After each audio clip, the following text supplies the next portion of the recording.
Ooh, that is the sound of a ghost. A ghost saying, it's time for the Halloween special. So, hopefully you guys are having fun this Halloween, this holiday. But, as tradition, we like to do our little Halloween special podcast. And we're going to be reviewing something that was recommended by one of the fans. This one was sent to us by... Rose-Colored Hills. Rose-Colored Hills, who is a friend of mine. And she recommended two different things. She recommended Netflix's show Midnight Mass, and she recommended the animated show Over the Garden Wall, which is a Cartoon Network show from about 10 years ago. So before we really get in, because the one that we did watch that we're going to be spending most of the time talking about, which you probably know based off the thumbnail or the title of this video, is we're going to be doing a full review for Over the Garden Wall. But before we do that, I want to talk about Midnight Mass a little bit. Oh, did you actually watch it? I didn't watch all of it. I started it. Okay. So, it's made by the same guy who made Haunting at Hill House, which I personally did not like. I thought it was very overrated.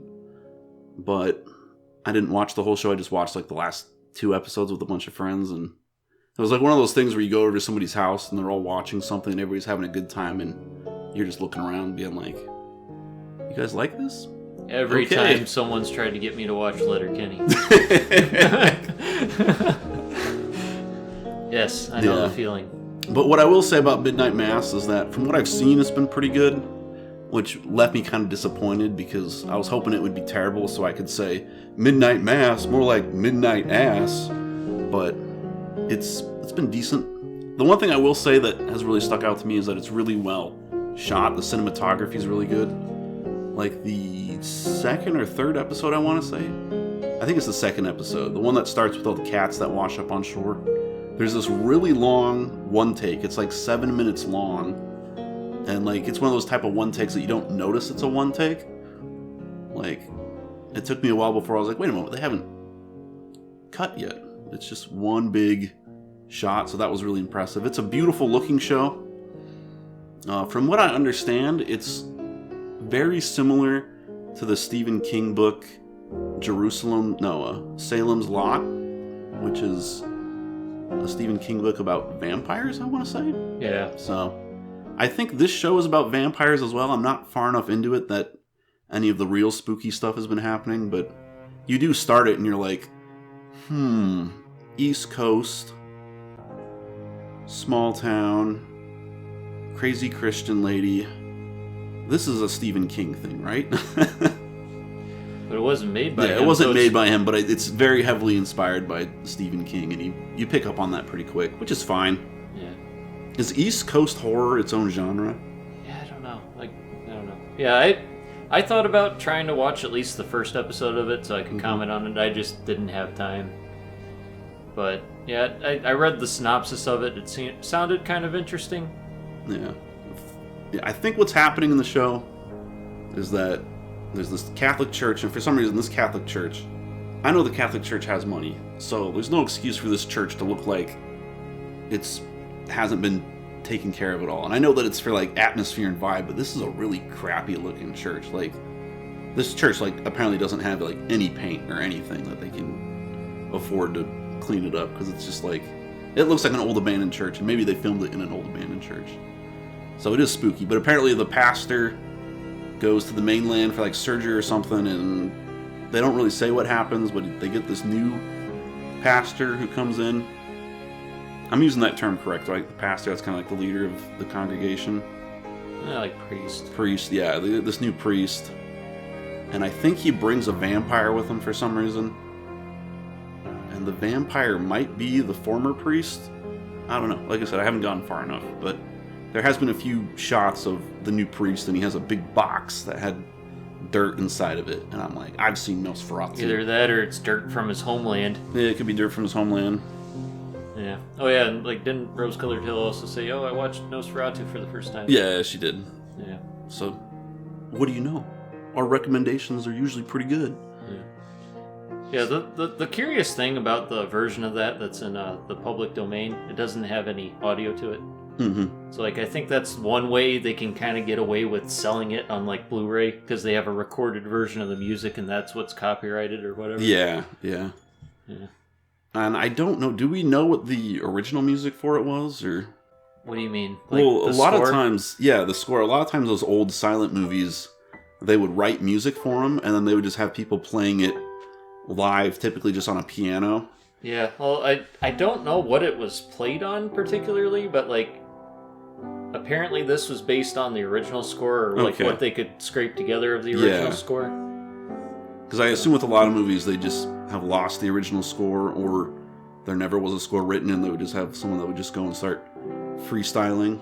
Yeah. Like, Cinemassacre has a really good video about how the old Phantom of the Opera movie has this random old dude who's just talking to the camera for like 5 minutes, but it's a silent movie, so literally nobody knows what he's supposed to be saying, and it's presumed that back in the day they had like a little piece of paper they would hand out, and somebody that worked at the theater would read as though he was the character. And I think he said there's a VHS release of the movie where Christopher Lee does a narration at that point, which is pretty cool. But there's a lot of just weird old quirky stuff with old movies. Yeah, that's one I still haven't watched yet. I picked it up on Yeah. Blu-ray, but yeah, it's the same deal. I think it's in the public domain. I don't know if it has any audio to it in that version, or like like the Yeah. backing score.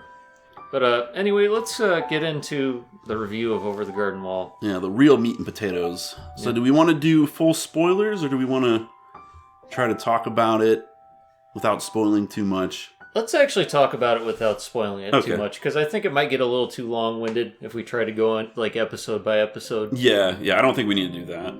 Yeah. So, just kind of a basic overview. So this is a mini-series. There's only one season to it.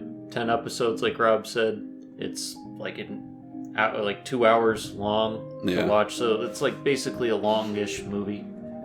But it's broken up into little episodes that have their own story for the most part. And can I just say, I do like the mini episode format. You know, like 12 minutes is enough sometimes, I think. Like, Yeah. we complain about how like they'll take something that should only be a half hour and stretch it out to be an hour. But you know, the same thing applies. There's some things that are half an hour long that should only be 12 minutes.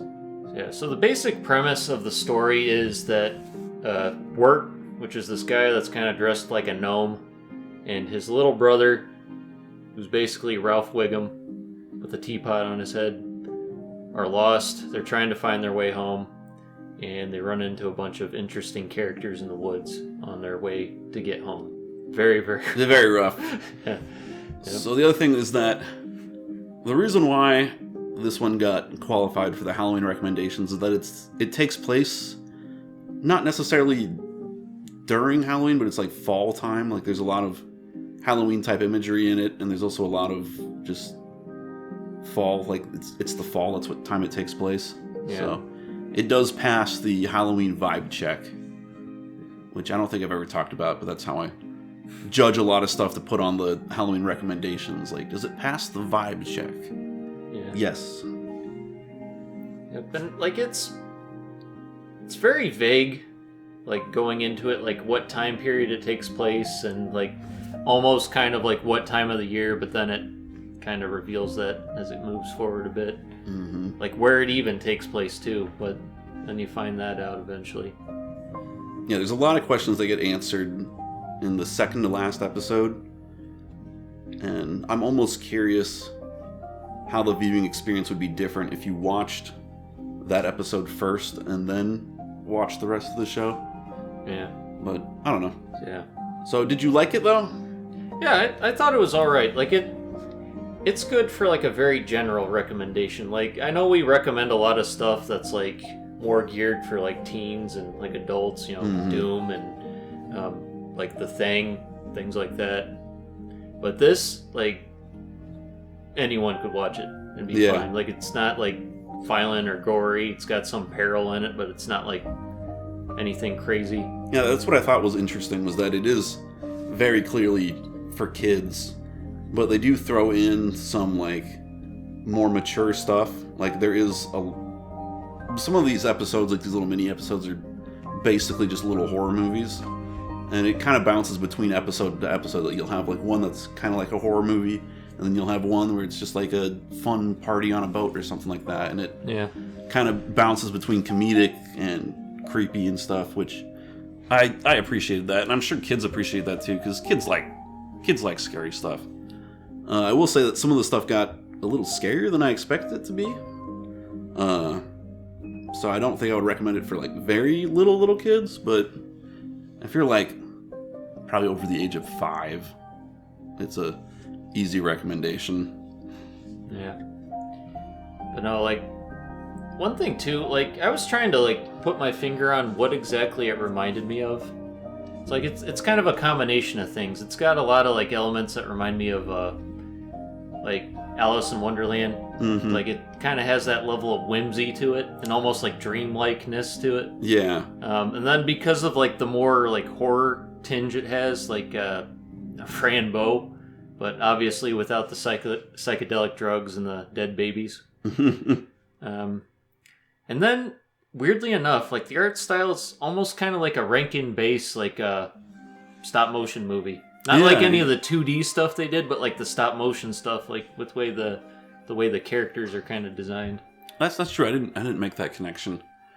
Did you know that the Rankin Bass animated Christmas movies? I'm not trying to go too off topic, but this is too funny not to bring up. They were animated in Japan. They were animated in Japan, so they maybe technically qualify as anime.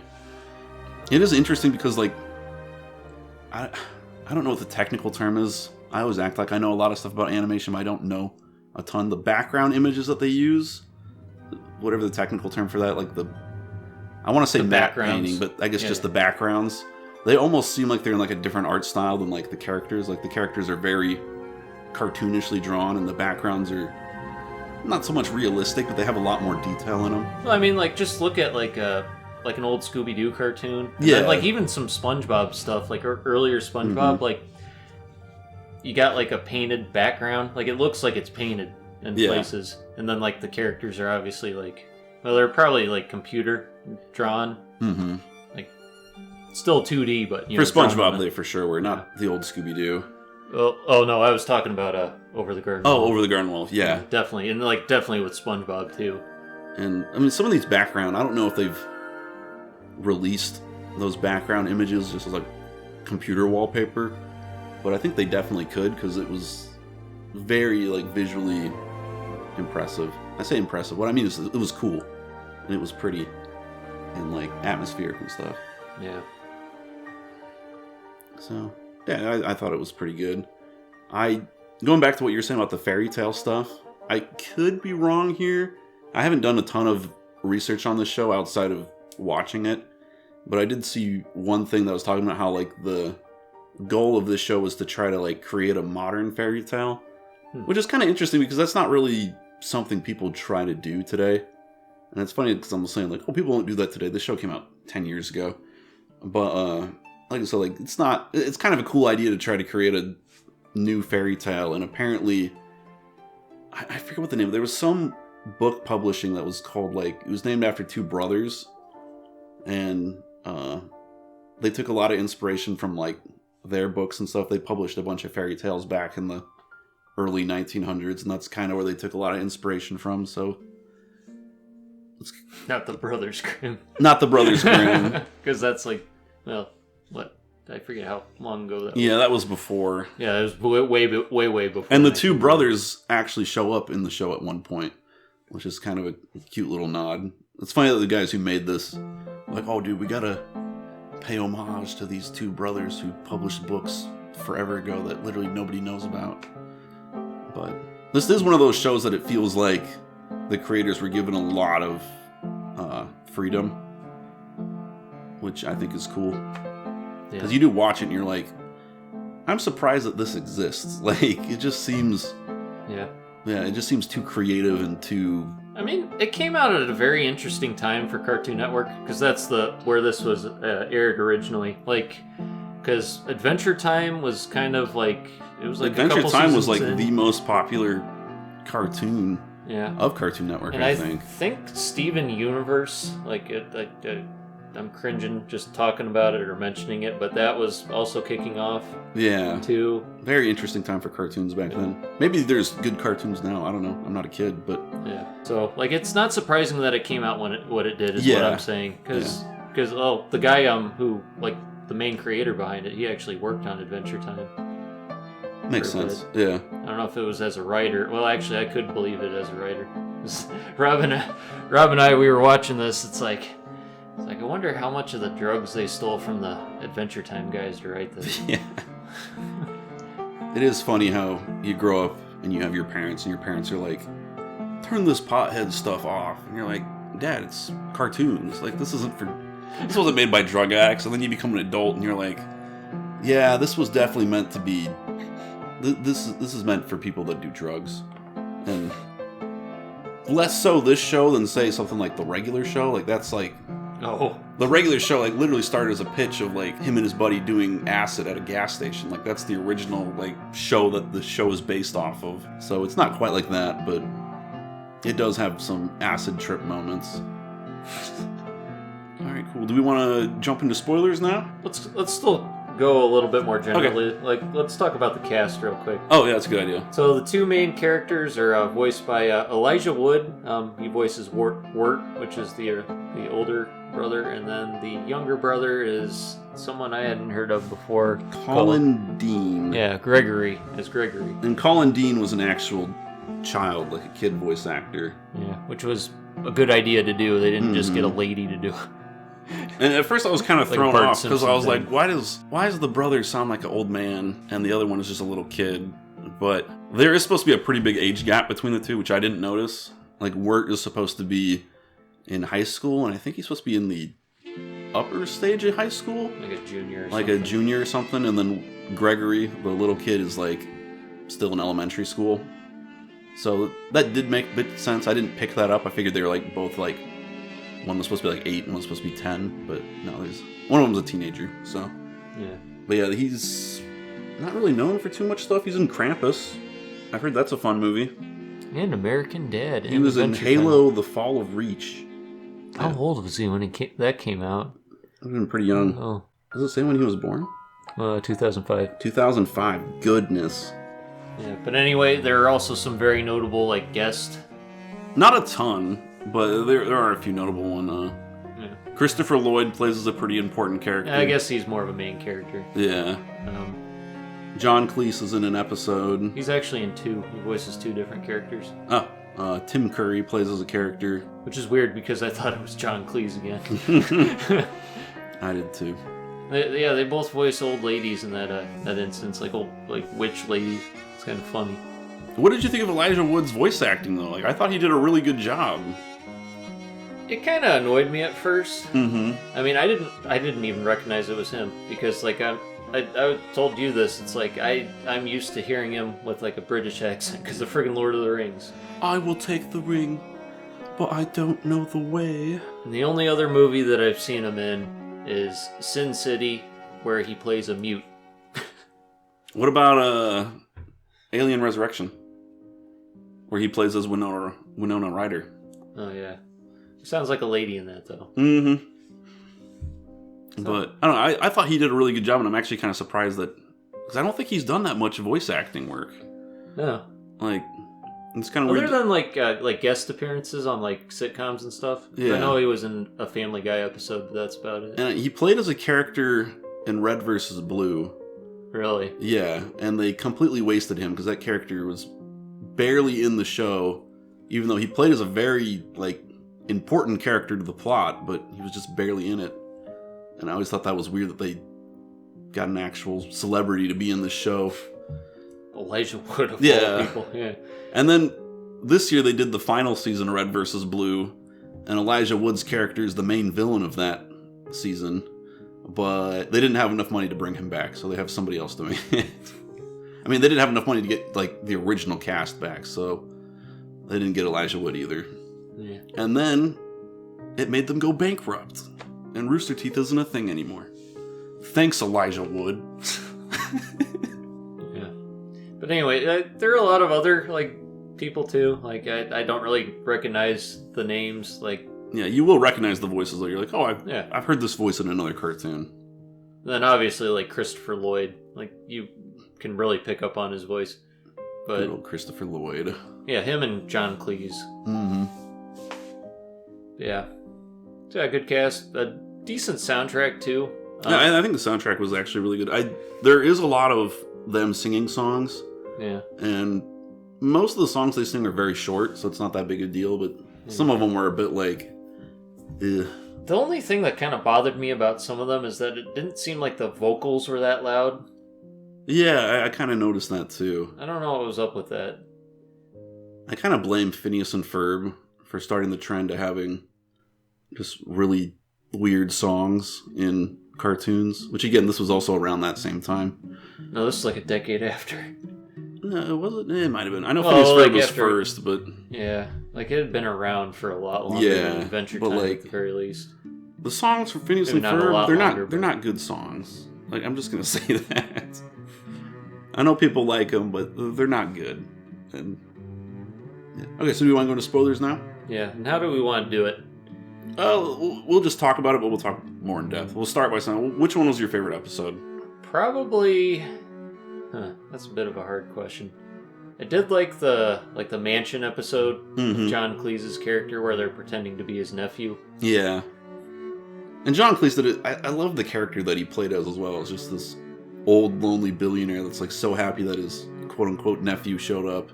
Nephews, And like, yeah. I like the way that he was like thinking he was insane, but he didn't want to admit it. Like, I thought that was a I cool thought little dynamic. I thought that episode was going to have a really, really dark twist to it. Me too. But then it just kind of ended up being kind of like, I don't know.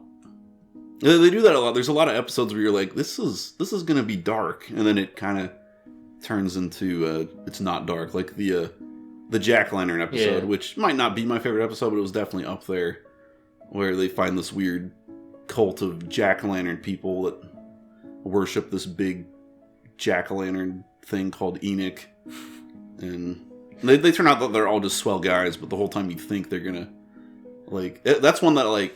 I was watching it and I was like, oh man, this is really creepy. And then I had the thought, I'm like, but if you're a little kid, you're not going to pick up on why this is creepy. Like, Yeah. Unless you have like a fear of those old like apple head dolls or something. Yeah. People even make those anymore, but they shouldn't. Those things are weird. I would say if you have to watch one episode of the show this Halloween, the Jack Lantern episode would be the one to watch, which is the second episode? Yeah, I believe that's right. Yeah. Yeah, second episode. It's called Hard Times at the Huskin Bee. Yeah.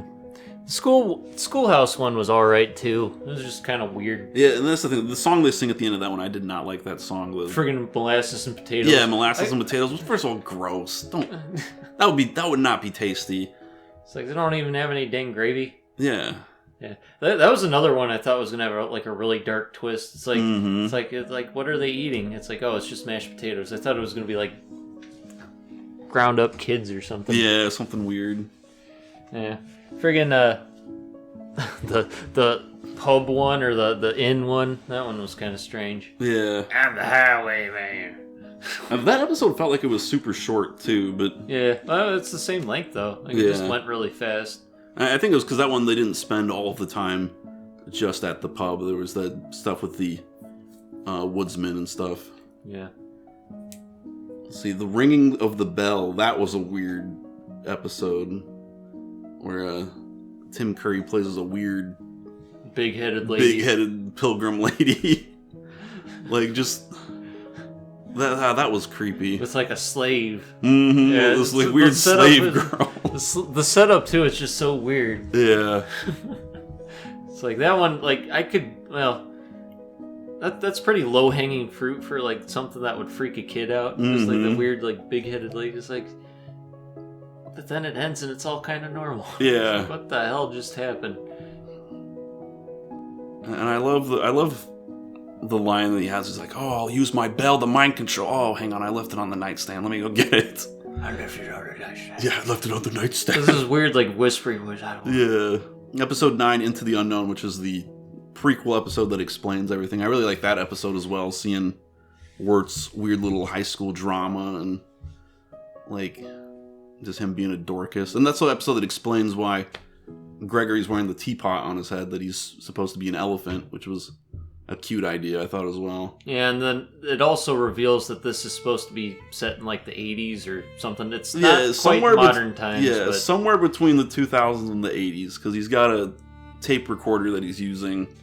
no one has like cell phones. Yeah, really. nobody has cell phones or anything, so vague when it's supposed to take place. Like Silent Hill, which I guess this also kind of reminds me of in some small ways as well. Weird. If I had to say what my least favorite episode was, it would be episode 8, which is Babies in the Woods. Which that episode is just about Gregory falls asleep and then Has he an has acid trip. Yeah, he has an acid trip. And like, I'm gonna sound like a total douchebag here, but like, when he has the acid trip, a lot of the weird animals that he sees are drawn in like the old school, like, is it rubber band style? Is that the nickname for that? Like the old like Yeah, Mickey rubber Mouse hose. Yeah, rubber hose. But not all of them were. Some of them were just like in the art style we've seen the whole time, and I was like, man, like, you could have committed and just done this whole acid trip in that old school animation, but Yeah. ah well. I'm sure the people who did this worked really hard anyways, so good for them. Yeah, that was a weird little twist in the end of that one, though. Like, it was just like he was talking to the Beast. Yep, Who's, the Beast. I guess, more or less the main antagonist for the whole thing. The Beast. The Beast was pretty cool. Yeah. I like the way that they stopped him too. And that's the other thing that I thought it was cool that at the end of it, it's just like, oh, this whole time the Beast has just been eating children and all this stuff. Like, that was dark. Didn't know if we needed that, but it's in there. Yeah. It's just a weird thing that, like, the woodsman didn't know where the trees came from. It's like, Yeah. dude, they got, like, weird faces on them. Where the hell do you think that came from? It's like soul energy. He's, like, getting the argent out of them. Like that, because they find him in the first episode. And he's, like, getting the old grist Yeah, he's mill, getting the getting oil, the oil out of the for wood. his lantern. And that comes from people. Yep. Soylent Green is people. Apparently people are, well, I mean, as the Egyptians found out, that mummies make good fuel. Mm-hmm. I guess. Bring it back. We gotta save the environment. Find ways to turn people into trees and then extract the oil. Apparently it's very... Yeah, and then the last episode just pretty much buttons everything up. Yep. Yeah. So here's the real question. What did it all mean? Like, I'm trying to figure that out. Like, what were the themes of this story and stuff? Like, did it have themes? Does it have a moral? You know, I mean, like, to give like a brief summary, like he has a crush on this girl, but he doesn't think that he can impress her. And then he goes to the graveyard where she's hanging out with all of her friends, and the cops show up. So then he jumps over the fence, and he lands in the water, and they pass out. And then it's almost implied that the whole thing just happens in his head, in Wirt's head. But when he's back at the hospital after they wake him up, I mean, Gregory still has the frog with him, and the frog has, like, some of the stuff. I think was his... I've split the frog was wearing some of the clothes that he got, but I could be wrong. That was another joke that I thought was really funny, is that they have a pet frog, and the frog never gets named. He just keeps changing it. Yeah, he just keeps changing the name, and I thought that was a funny idea. But, I'm trying to think what, like, the moral of the story, like, what's the takeaway? Like, I guess it's supposed to be, like, about bravery, that maybe Wirt learns to have faith in himself and courage or something. Yeah. Another thing, it was, like, one of the genres for this is, like, coming of age, which kind of makes sense. And I think another theme to it, or just, like, thread that runs through it, is him and his brother just, like, kind of bonding and becoming, you know, closer. Yeah. Because they're... Another thing, too, that doesn't get, like, fully revealed until, like, midway, I want to say, is that they're not actually, like, full brothers. Yeah, they're like, step-brothers. Yeah, they're either step-brothers or half-brothers. Half-brothers. Half-brothers. Like, Wirt's brother, or mother, like, remarried and then, yeah, I guess, had... And that's why they have Gregory. such the big age gap and such. And a lot of, like, what happens is, like, Wirt, like, getting angry at Gregory for kind of being a bit of a free spirit. Mm-hmm. And where Wirt is kind of like a pushover. Yeah. So that's kind of what the whole point of the Schoolhouse episode was. I think. Yeah. And then there's Beatrice the bird. Yeah, forgot to mention her. Yeah, if we're being honest, if you took her out of, like, the entire story, probably wouldn't have been that different. Yeah. Like, she shows up, she's really mean, which I kind of didn't like. Which, I mean, that did lead to some pretty funny comedic moments, but sometimes I was just like, be nice, you little bird. Yeah. But it's like, her family's been all turned into bluebirds, and she's trying to find her family, and also, it turns out in a very cheesy CW twist that, she was bringing the kids to this witch. Voiced by John Cleese. Yeah, voiced by John Cleese. And she was gonna, like, give the kids to them as, like, servants, and then as a return price, the witch was gonna turn her and her family back into people. And, like, I don't know. It was, I didn't think it was fleshed out enough. Like, Yeah. at one point, Wirt meets her family, and they're all just little bluebirds. And then, like, at the very end of the show, we see the family, they've all been turned back into people, but it's like, I don't really know you guys. Like, I don't know. I don't know. I felt like it could have been fleshed out more. And I know someone's going to think that I'm sounding stupid here because I just talked about how I was happy that it was super short. But at the same time, it was like, Yeah. I don't know. If they'd spent, like, half of one episode at her family's house, I think that would have been nice. Or, you know, they could even show her turn back into a human, because it doesn't even show that. It just cuts to later at the end, and you see that they're all humans. So, I don't know. These are all pretty minor flaws, though, I would say. Yeah, I would say, like, early on, like, just getting used to the pace of it, because it does move kind of fast. Like, even with the dialogue at times. Like, that was... The credits. This has the adjustment. fastest credits. Yeah. You can't read anyone's name. It's just like, do. It's like you're looking at it, it's like, is that Hugo Martin? It's like, Yeah. no, it's Hugo Morales. Yeah. It, like, took 3 episodes for me to fully read his damn name. Yeah. And he was...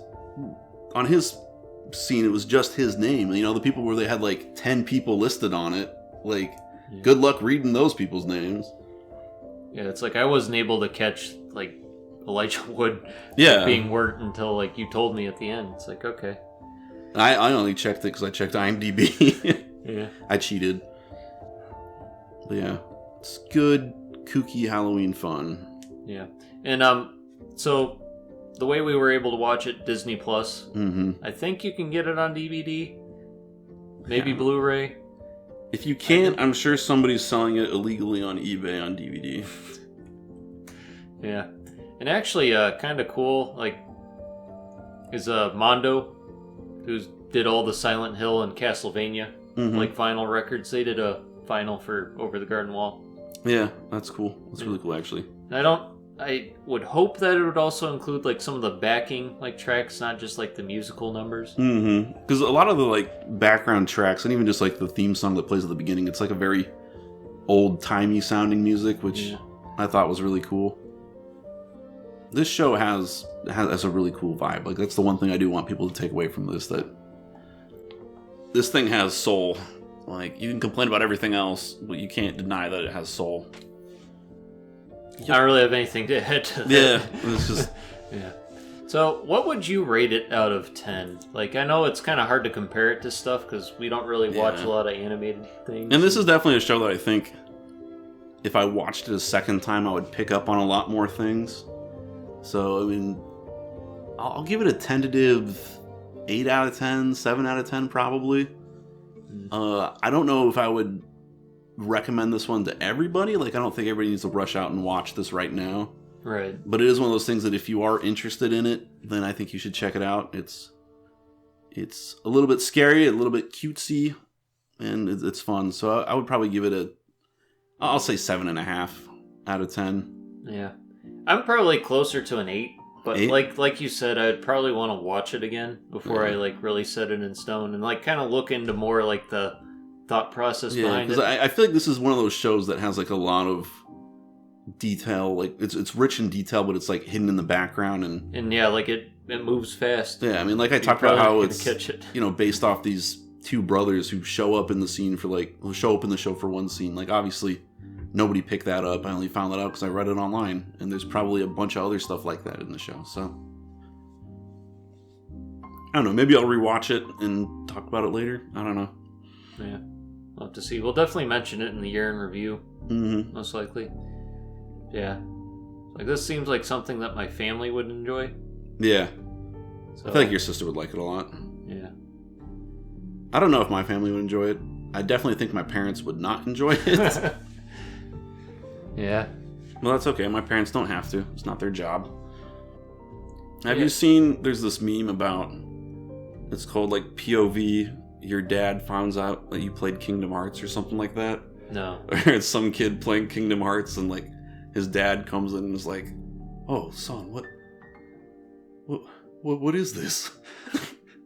Like the dad just gets like super off put. That's kind of how I feel like some of the moments of this show would be. That like if you were just to walk into somebody's room and you're watching the Acid Trip Babies in the Clouds episode, you'd be like, "What are you watching? What's wrong with you?" The friggin' Schoolhouse episode. The Schoolhouse episode. Like most of it. Yeah. Like it's hilarious after you see the whole thing and like just like, but like just leading up to that, it's like what the hell is going on? Yeah. So yeah, it's a weird show. Yeah. All right. Well, I think that concludes our Halloween 2024 podcast. I hope Yeah. you guys all had a good, Well- safe holiday. Before we finish, do you have any last minute recommendations? Yeah, I think I do. A few random little things. I watched this movie called Asylum. I want to say it was from 1974, but it's this it's like an anthology movie. Like it's a whole bunch of little short stories. But it's this guy gets hired at this asylum. And he's like, "Oh, Dr. So-and-so hired me." It's like, "Oh, well, before you can work here, you have to pass a test where we're going to bring you into a room that has 3 clients, and one of them is, it'll be 4 people. 3 of them are, people that are locked up in the asylum, and then one of them is the doctor, and you have to figure out which one is the doctor." So he goes through, and each person tells, like, a creepy story, and it's got Christopher Lee in it. Really? Yeah. He's not in it very much, but he is in it, and he does a great job. Oh, dang it, did I say Christopher Lee? I meant Peter Cushing. Peter Cushing is in this. It's got... Another British guy. Yeah. Another sort of famous actress. Oh, Britt Eklund is in it. Who is the... Okay, I shouldn't say it. Oh, it's got Herbert Lom in it. Like Mhm. he's pretty legit. Yeah, Herbert Lom. Britt Eklund is that blonde girl from... she's from one of the James Bond movies, but she's also from the Wicker Man. I know that doesn't narrow it down because all of the women in that are that blonde girl, but I think she's the one who plays as Willow, I want to say. Is she the younger? Yeah, the younger one. The one who's not the school teacher. Right, like no, the barmaid. Yeah, I think she plays as the barmaid. Oh, did her dialogue have to be dubbed over in this one too? Maybe. I think so, actually. But yeah, it's old, which makes it creepy, and the stories they tell are actually, like, legitimately creepy. Like, I don't want to spoil them, but the movie's on YouTube. It seems like it's one of those movies you can't really get your hands on a physical copy, like... Unless it's from someone like Arrow Video Or from, like, another country. Like, I found one that's, like, from Spain that was selling, like, a Spanish version of it. And it is a British movie. It's not made by Hammer, but it is made by some European... Not some English company. Yeah. But yeah, that's a fun one I think you could watch. Yeah, it's made by Amicus Pictures. I've never heard of that one before. Yeah, neither am I. Not that I'm well versed in like British production companies. From the 70s. Yeah. Yeah. I don't know, Hammer's still around. Yep. But yeah, as far as movie reviews from me, I got one. Invasion of the Body Snatchers, the 1978 version. Apparently there is a version from the 50s, and both are based on a book. Oh crap, what's that guy's name? It's like Jack something.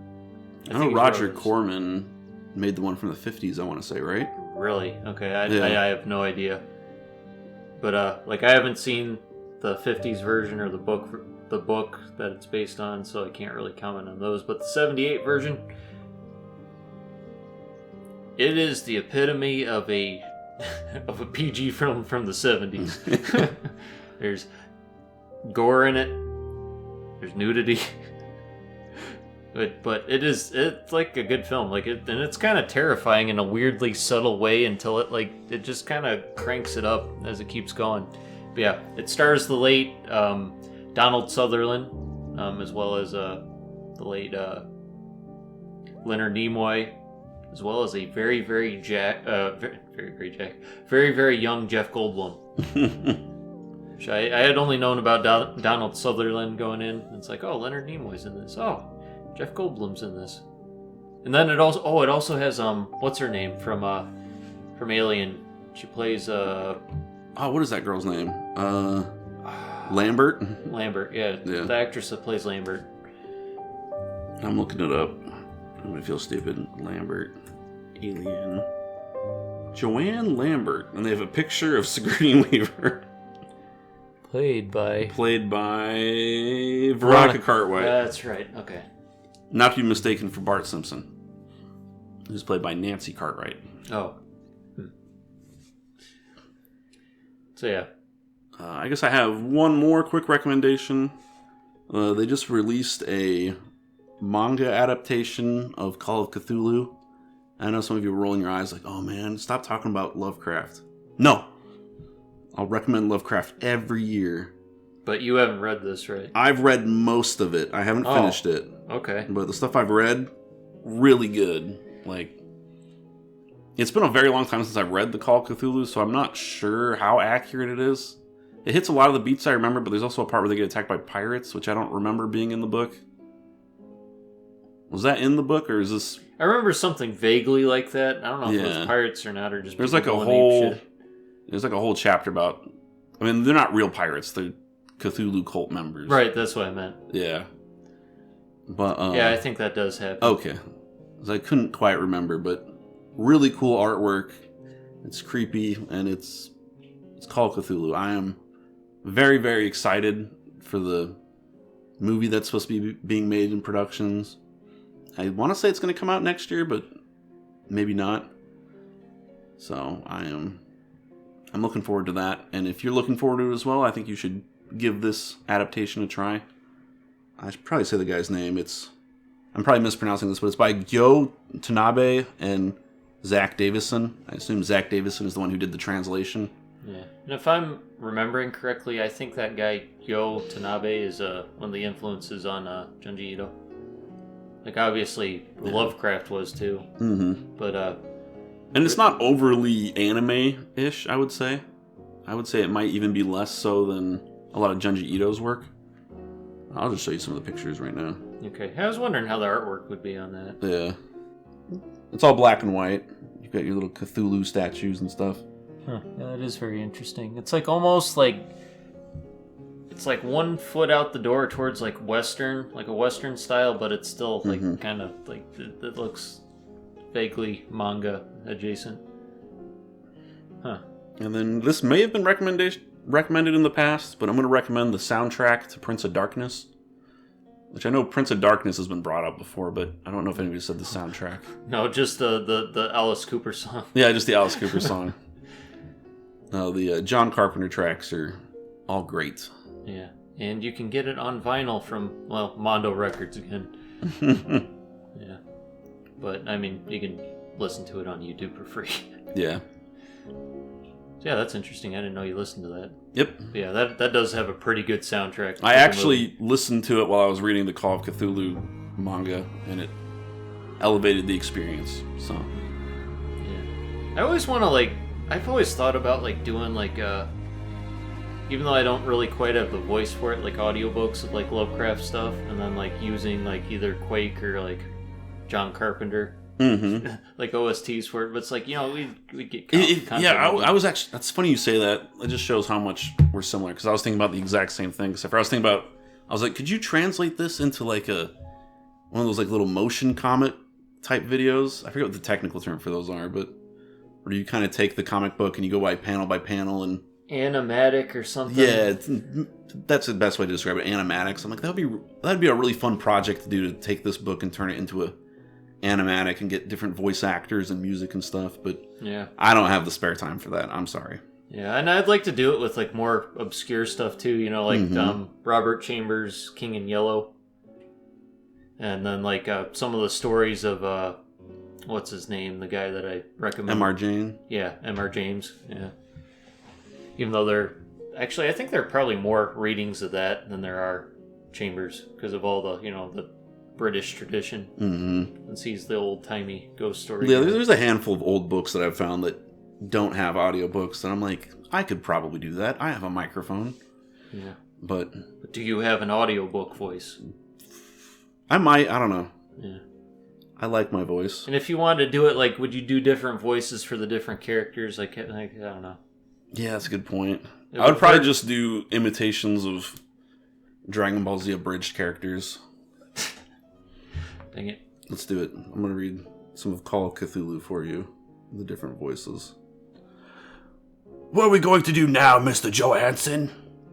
Wait for the rescue and hope to come up with a better plan than that. Wait, hold on. You gotta read it like this way.